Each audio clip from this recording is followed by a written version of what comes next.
Hi, my name is Logan Lytle. The piece I'll be discussing today is Holst the Planets, Jupiter, the Bringer of Jolly. I'm gonna have my notes down here, and I'm gonna have the questions over here on my laptop. So if you see me glancing either way, I'm looking at notes or the questions. Just letting you know. So the musical period for this work is the 1910s. I think it was 1914 or 1916. And the instruments performing, it's a full symphonic orchestra. So they have brass, like trumpets, tubas, euphoniums, trombones. They had violins, most string instruments like bass. They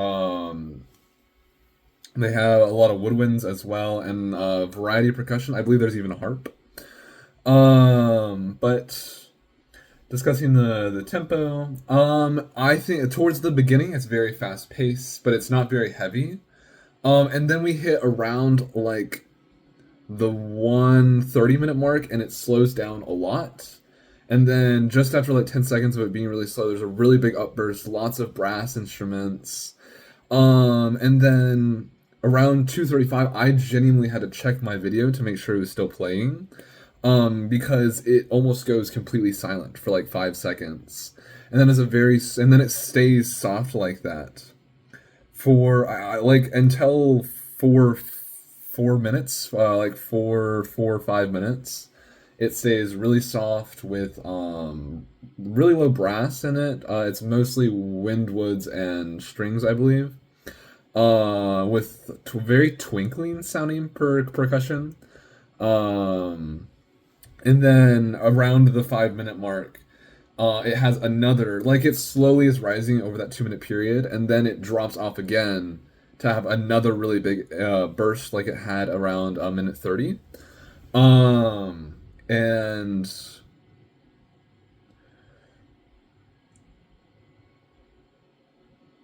and then it drops off again after that one big burst around 5 minutes, and it stays pretty medium, like it was at the beginning, I believe. I personally chose this piece of music because the first piece I chose was on the restricted list. But I really like the way this one sounds. It feels very adventure-y. Like I personally feel like a short story could be made over this style of music, because it's the whole thing I think is what, 7 minutes long. Yeah, 7:35. I think a short video could easily be played over that and have a full story within it.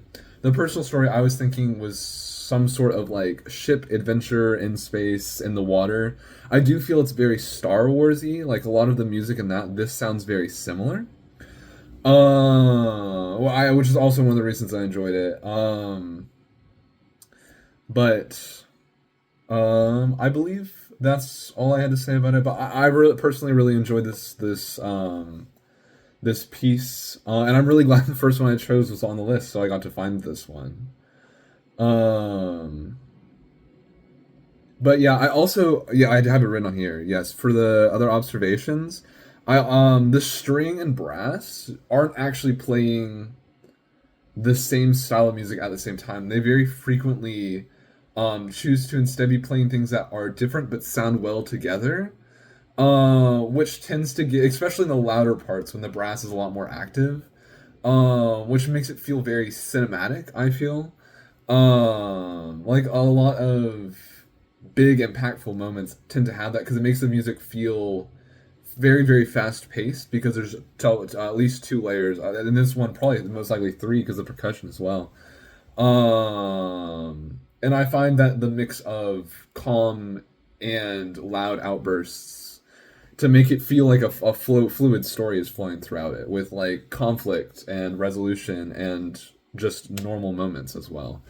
I think it's a really wonderful piece. I think everyone should listen to it.